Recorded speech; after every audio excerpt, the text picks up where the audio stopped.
have two had two kids who did an exchange to Italy this summer, Mhm.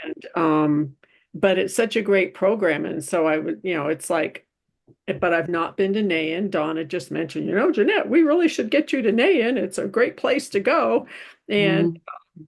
and maybe there are other ideas of how to get that going with the Yeah, district. I mean, to yeah. have a district specific for summer exchange, short-term exchange committee that promotes that. And I've had kids do summer exchange who loved it and then went on to become full year exchange. So it is a stepping stone Mhm. oftentimes. And we actually moved up our preference for when kids go to RILA to sophomores so that they would have more opportunity to do either summer exchange or full year. Because if you get them as juniors or seniors, you've almost lost the opportunity. And I require them to go to RILA in order to go on even summer exchange, because that's such a great way to learn about Rotary, about being an ambassador, getting them to be leaders, that sort of thing. So I don't know. Tell me what's your impression? What do you think? Yeah, let's, I think there's some great ideas there. Let's do a round of introductions and let's jump into that. I wanted to, um, well, let's go through that. I had a couple of structured things, but we're such a small group. So Marie, can you introduce yourself and maybe just some thoughts or questions from that last session, if there's anything, and then we can ask the question, then we'll go through and then we'll talk as a group and that stuff. Sure. I'm Marie Johnson. Hi, Pat. Good to see you. Hi, Marie. I don't think I met you, Mike, but Nayan definitely is a must go to. Mm. Um, I'm with District 5100 in Oregon and Southwest Washington, and I'm the secretary and also the country officer for Belgium. Mm. I have my biggest thing with youth exchange is getting us all on the same page, kind of like what you're talking about, Jeanette. Was I think we're all reinventing the wheel, and I think there should be standardization of a lot of the documents that we hand out, not just the forms, but also our training. We're all in. I mean, we're club run. So Jeanette, we're like everything is done at the club and then the district provides the training. Mm. So my biggest thing is finding those best practices and putting them out there, be it marketing, be it whatever, that it's just generic and you don't have to reinvent the wheel. You can add something else on. I feel like we're all so overtaxed all the time that I feel like that would save a ton of time. We've got good information out there, but I've spent the last 4 years reinventing stuff. Mm. And it's all now on a website that I don't know how to maintain, but I'm maintaining it because I'm teaching myself. Yeah, Anyway, yeah, so my biggest thing is really just having those on NAN or somewhere. yeah. Or, and I think also one of my biggest concerns with Rotary Youth Exchange is Rotary International. They don't know what we do and they are not providing the support to us that they need to. We have no representation at Rotary. We're, I think, one of the largest, like you said, we have the greatest exposure. Mm, we do. Yeah. So I think we need to do more to protect ourselves and educate our, we, Great. I think, also have the biggest impact. Yeah. Yeah. So, Making a note of that. Let's look back to yep, that. Thank you, Marie. All welcome. right, Pat. Hi, I'm Pat Carson, District 5080. We are a cross-border district, southeastern British Columbia, eastern Washington, and northern Idaho. Mm. And boy, Marie, you have really said a lot of things that I've been feeling lately. When I took over as district chair 4 years ago, things like our club manual and lots of policies were so outdated. And I've been working hard on updating them, but you don't always get to that part of the job because you're busy with other things. And really, why invent the wheel? For example, I'm having to do a travel policy. And it seems like every district has a different travel policy. Well, why is that? I mean, the guidelines that Rotary International put forth for youth protection should guide our travel policies. Why don't we have one travel policy for all of our students? I spent a lot of time going on the internet and looking at other districts' policies, and it really takes up a lot of time. And as far as Rotary International goes, we're the future of Rotary, so I don't know what they think we're doing. They need to step up and have more involvement in youth exchange and listen to us. Yeah. Really, without us, I mean, I'm why I joined youth. Me too. Why I joined Rotary. I knew nothing about Rotary before my granddaughter went on an exchange. And our club is made up, we have many members, as you do too, parents of students, grandparents of students, Rotex. So we are the future of youth of Rotary International. The other thing I was hoping in this conference, I wasn't really sure what this conference was all about, was I would like to see more interaction between Interact RILA and youth exchange. We all feed each other, but we all seem to work independently of each other. So I would like to see more collaboration between our groups, and do activities together, whatever. I think that there needs more communication and more working together. Great point. I agree. I have one question for all of you, and you're still introducing, but our RILA has nothing to do with anybody under 18. Our RILA is for 18 to 32-year-olds. Yeah. Wow. Interesting. So I'm confused whenever we talk about RILA and youth. I'm like, we don't do that. It's college it has a completely different focus, apparently. So I'm curious now. It's more of the Rotaract age then. Isn't that true? Yes. Isn't that true for 50-80 too? Yeah, I think you could be right. I'd have to look that up. I don't know. Our RILA is juniors, and it's like 3 days at a camp out of town. Yep. And I think we had a couple hundred, students. And we're thinking about moving it from April, when people are juniors, they're working on their AP tests and getting ready for their senior year and their gap. So we're thinking we should move it into the fall, because then they can go back to school all riled up and go start an Interact club, or build their Interact club, or re-energize it. Versus you go there April, you're busy with prom and all graduation, end of the year. So we're finding that that's not so. It was interesting. I think Jeanette said that they do sophomores too, which is another potential way to get people into leadership sooner and get that more robust. So that's what our district does. Yeah, our RILA is 18 to 25. Wow. I knew it was 18, but I wasn't sure the up. Yeah, ours is 18 to 30. Wow. And it's more geared towards young professionals. Wow. And bringing in, it's a week long in the summer, bringing in high level executives and leadership professionals to farm leadership amongst the older group of people. Great. Yeah, that's fascinating. I've never heard that it was I've always like, what is this RILA crap in youth services? I don't get it. I didn't know they had it for older kids, and ours is in February. Okay. And that's why we can require it of exchange students that they go. Yeah.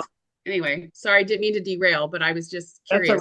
Our district started a junior high RILA a couple years ago. Wow. It's summer camp that's for either 3 or 4 days. And the kids that went this last year just loved it. And the counselors for the junior camp are kids who have been to our high school RILA camp. And too many kids apply for that want to go and do it. So Interesting. We That's have a great idea. we have junior high. It's called Lead, and it's in October, and it's for I think seventh and eighth graders, if I'm not mistaken. That's So great. Interesting. Hmm. each And district's doing it differently. That's wild. yeah.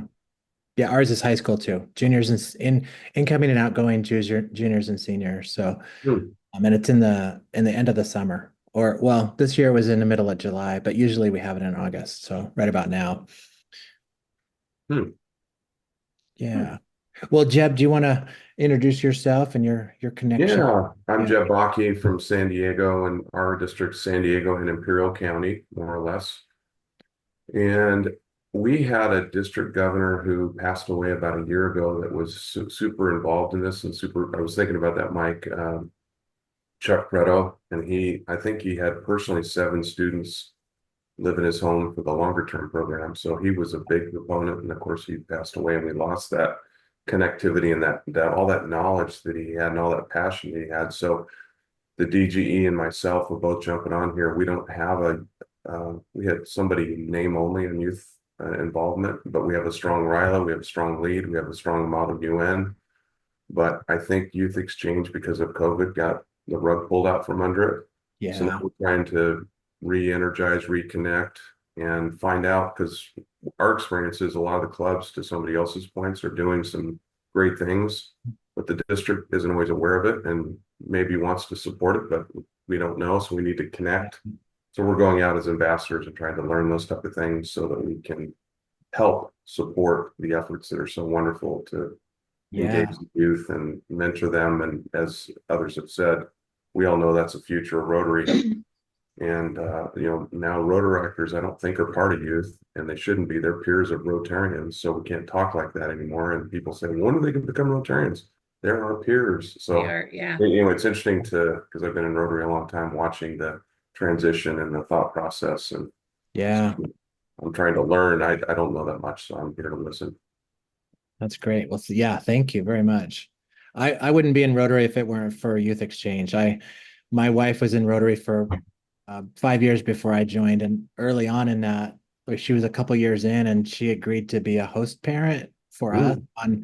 And then she came home and let me know that she'd agreed to this.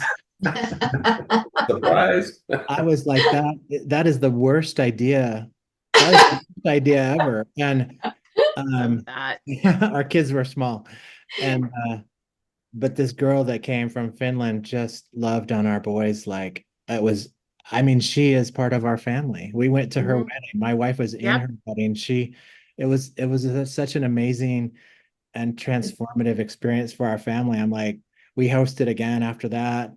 We hosted a third time. I'm like, I'm joining because I gotta get more of this. Like, I gotta help with this. This is so powerful.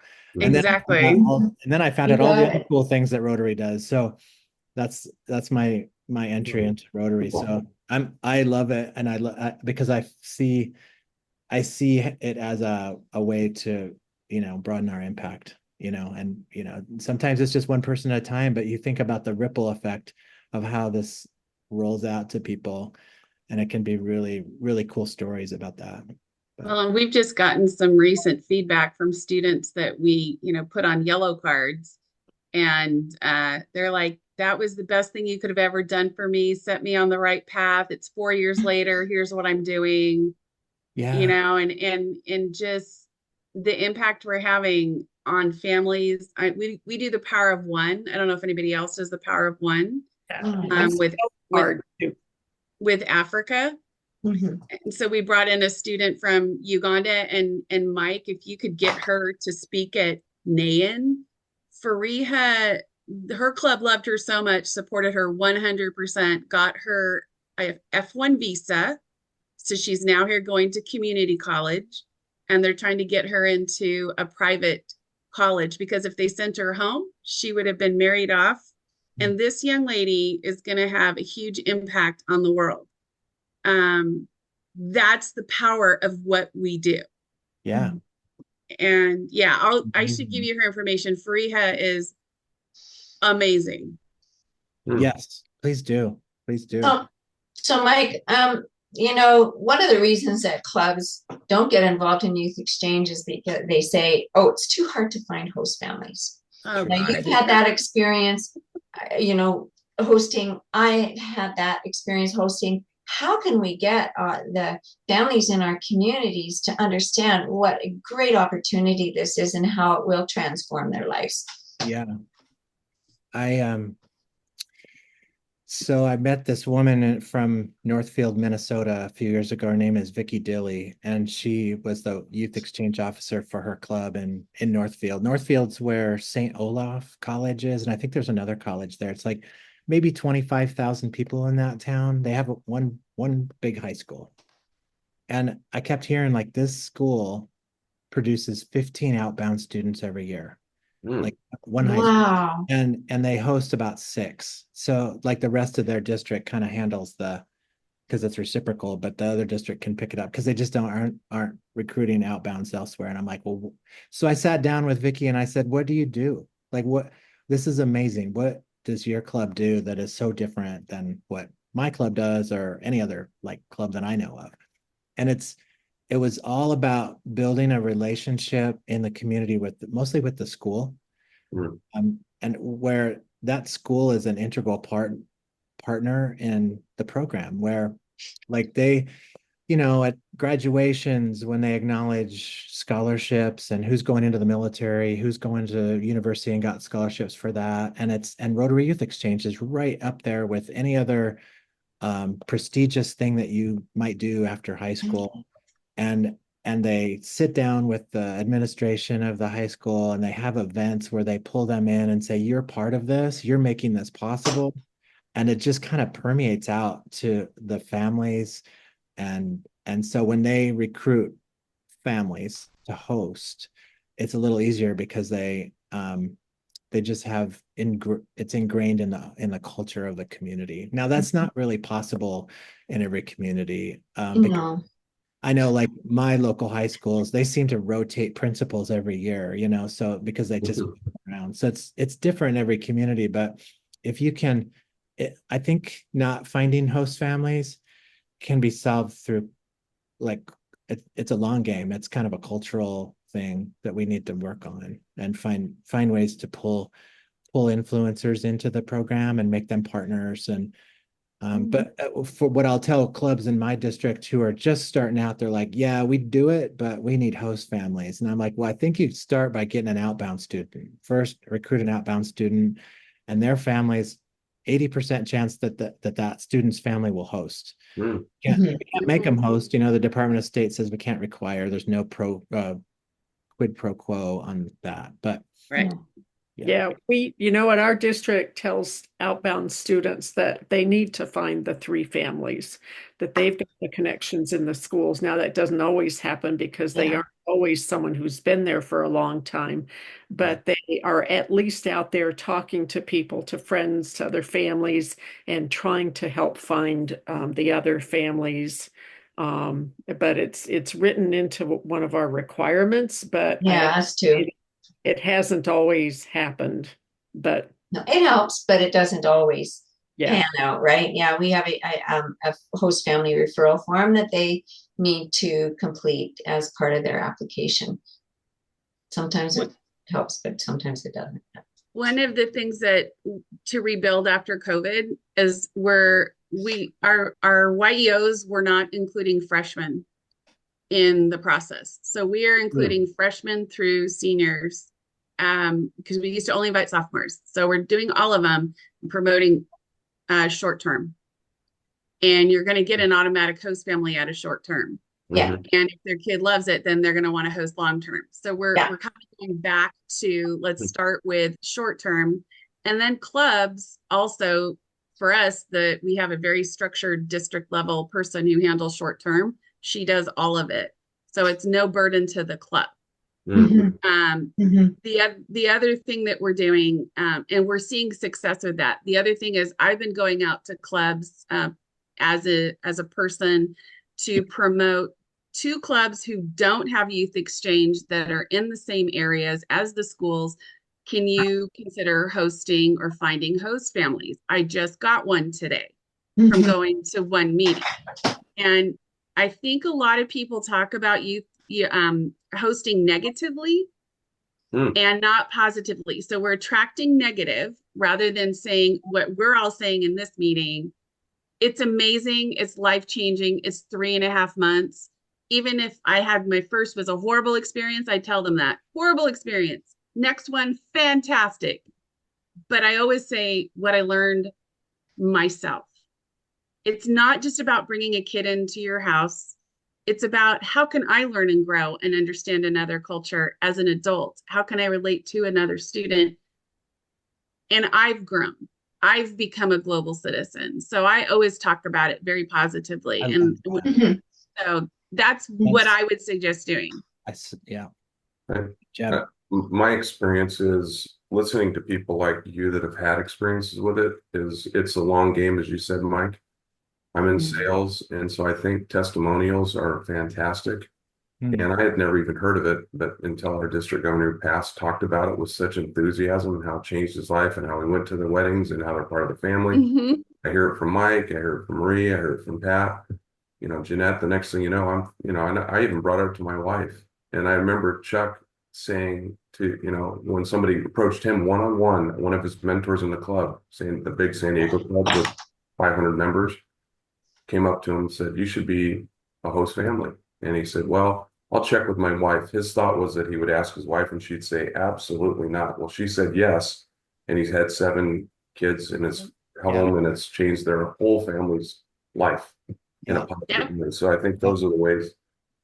It's to read a brochure and to have somebody in your home is not, I don't think it's going to work. I think they need to listen from people that they trust that have had experiences and can ask questions about, well, do they have to have their own, all the logistical things and the cost things and, what do I do when I want to go on vacation? And there's 1,000 things that will disrupt in your mind lives until you talk about that. Yeah. Way to do it, because then you can put your toe in the water and not be committed for 9 months or whatever the long term is. Yeah. Yeah, the short term is a good thing to get going. So this year we have a student who did the short-term program last year. Her family hosted a long-term student last fall. She's now going on a long-term exchange, and her family is again hosting another student. We've had short-term students go out on a short-term exchange and turn around and go out on a long-term exchange in the same year. So it's a valuable program. Some districts don't do short-term and they don't understand the value in it. Wow. So I can't believe that we're running out of time here. But I wonder, the question that I was tasked with answering here was, what sort of, and this is interesting because we have NAN as a community of practice, but tell me, what do you think about what ways would be helpful for people to connect or use NAN in a different way, or do you have any thoughts on what might be most useful for a community practice for youth exchange? And I'm also thinking there's clearly a way to integrate this into all youth programs, but any thoughts on what we might do? These roundtables are great. Maybe we just need to suggest that, but yeah, I like that suggestion because, like you say, I mean, we each have, we've got Scry, Wessex, Scanix, we've got those groups as well. But I really think to integrate our youth services programs. I agree, because there's, especially youth protection, our youth protection person is often left field and saying things that don't apply to youth exchange. And so then they're like, well, everybody has to be vetted. And so there's things like, not necessarily, it's like, so I think there's a lot of conflicting information. So if we could integrate in some way or have a oversight of some kind. Mike, I'm still trying to understand NIAN because it's my first, it sounds like another group. And I think, God, how many groups can I go to and belong to? I'm so busy. Yeah. There's an honest feeling, but I think if we can bring this knowledge and this collective wisdom that have been learned the hard way in all the clubs and all the districts and organize it in a way that leaders or even club members can be speakers at clubs who have an interest in this. Keep it simple and keep it positive and say, look, it's not all wine and roses, but there's 90% positive and there's 10% challenges. whatever, and get the word out and say, look, if you have questions, here's some resources. Here's some people in your district or even in the zone that are willing to help you so that you don't have to learn. Your learning curve isn't so steep because some people might want to do it, but are overwhelmed like me. Going, how the heck could I do that too? Well, Yeah. Jeb, it's like Dan's there like as a resource. That's what I use it for. Okay. And plan on going to Merida. You're in San Diego. You're closer than I am to get to Merida for the conference in February, right? Where's It's Merida? amazing. Mexico, the Yes, Yucatan. in Mexico. And that's amazing, all the people you meet. The Brazilians especially, right? Yeah. Well, Yeah. the Mexicans are going to put on quite an event. I think. Oh yeah, I agree. Yeah. Okay. Yeah, I was trying to get that thing. Anyway, I'll send you an email. Real quick, one of you said that you have a specific short-term exchange person and they Yep. don't even involve the club. So the club, No, they involve the clubs. The clubs nominate them, but then the district person is the one that does all the matching. And we have about 35 students that go out every year on Wow. short term. Wow. Short term is very little work for the clubs. Yeah, it's not a lot of work. The but you, clubs, but doesn't the club